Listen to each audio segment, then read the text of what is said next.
All right, let's just jump right in. We all think we know Lego, right? We love it, but I'm telling you, its story is, wow. It's way more complex, way more precise, and honestly, a lot more surprising than you probably think. It's a wild journey that starts in this tiny little workshop and, well, it ends up someplace you would never ever expect. So let's kick things off with a real head-scratcher. Something happening right now. How on earth did this beloved children's toy, this universal symbol of creativity, of innocence, of just pure childhood fun, How did that become a tool for this? I mean, we're talking about the bizarre, wild west of AI-generated political propaganda and online trolling. It sounds completely nuts, I know, but believe me, it's happening as we speak. So to figure this out, we've got to first understand Lego's brand new and kind of shocking job in the online information wars. Yeah, it's part of this thing researchers have a great name for Slopaganda. It's basically a mashup of slop and propaganda.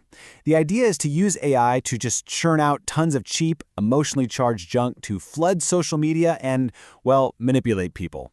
And here's the really clever, or maybe scary part. The goal isn't to make you think, oh wow, that Lego scene actually happened. Nobody's falling for that. No, it's way more subtle. It's all about creating these instant, powerful, emotional links in your brain. As you're just mindlessly scrolling, it connects people and ideas together. And it does it without you even really thinking about it. It just seeps in. Okay, but how? How did a simple toy get this potent? To really get it, we need to hit the rewind button. We're going all the way back to the very beginning, to a little woodworking shop in Billund, Denmark. You see, the Lego we know today didn't even start with those famous plastic bricks. Nope, it started with wood. Back in 1932, a carpenter named Ole Kirk Christensen was just trying to make it through the Great Depression. His furniture business was failing, so he switched to making wooden toys. It was a move born out of pure survival. Plastic? That didn't come into the picture until way later, after the war. And get this, the company's whole mission, its entire DNA, was baked right into the name from day one. Lego comes from two Danish words, leg godt, which literally means play well. And that wasn't just some catchy marketing phrase, it was their North Star. It drove every single decision they made from then on. All right, now let's talk about the one thing, the one innovation that changed the entire game. It's this brilliant secret that's kind of hidden in plain sight, an absolute marvel of engineering that's the reason the whole system, well, works. it all boils down to an almost impossibly small number, 10 micrometers.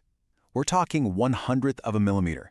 That is the insane level of precision Lego has stuck to for more than 60 years. To give you an idea of how crazy that is, for every million bricks they make, only about 18, just 18, don't meet that perfect standard. It's just mind-boggling. And that precision, that's what makes the magic happen. It allows for what they call clutch power. You know that satisfying click? That's it. This stud and tube design they patented back in 1958 means a brick from, say, 1960 will connect perfectly with a brick you buy today. It's a truly universal system. So this brilliant design, it launched a global empire, a true empire of imagination. But in a classic twist of fate, that very same empire came incredibly close to just falling apart. I mean, for decades, they were just crushing it.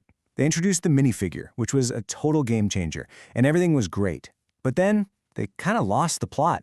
In the late 90s, early 2000s, they started branching out into everything. Video games, clothes, theme parks, and they completely lost sight of the simple brick that had made them a giant in the first place. And the situation got bad. I mean, really bad. By 2003, after all those years of making money hand over fist, Lego was staring into the abyss. They were literally losing $1 million a day every single day. They were on the verge of bankruptcy. So what did they do? The solution was almost shockingly simple. New leadership came in and made a huge call. Stop. Stop trying to be everything. They went back to basics, back to the core of what Lego was all about, the simple, classic, infinitely creative brick. And it worked. Today, Lego is doing great again. But now they're facing two totally new, massive challenges. First, how do you make a plastic toy sustainable for the planet? And second, how do you keep it exciting for kids who've grown up with screens in their hands from day one? Well, on the green front, they're actually making some amazing headway. They're using a mix of recycled stuff and even plastics made from plants like sugarcane. And they've set this super ambitious goal to use 100% sustainable materials in their core products by 2032. And you know what? They're on track to do it. And for that digital world problem, Get ready for the smart brick. This thing is an incredible piece of technology. It basically brings all that digital-style fun, sensors, lights, sounds, reactions, into the physical toy itself. And the best part? No screen, no app, no internet required. It's all in the brick. So what this does is create a whole new way to play. It's not about replacing a kid's imagination, not at all. It's about adding a new layer on top of it. The child is still the director, still creating the story, but now the props, the bricks themselves can react with lights and sounds. It's like the playset comes alive. And so all of this brings us right back to where we started. When you look at this crazy history, from a carpenter's bench to near bankruptcy, and then you look at this high-tech future, what exactly is a Lego brick today? Well, the truth is, it's not just one thing anymore, is it? It's a toy, yeah, based on that beautiful idea of playing well, but it's also a serious engineering tool that teaches kids about STEM without them even realizing it. It's a global cultural icon, a language we all kind of speak, and now it's become a medium, a vessel for art, for stories, and yep, even for political propaganda and conflict. The story of Lego is just incredible proof that the simplest ideas, when they're crafted with absolute precision and real passion, can build the most complex worlds you can possibly imagine.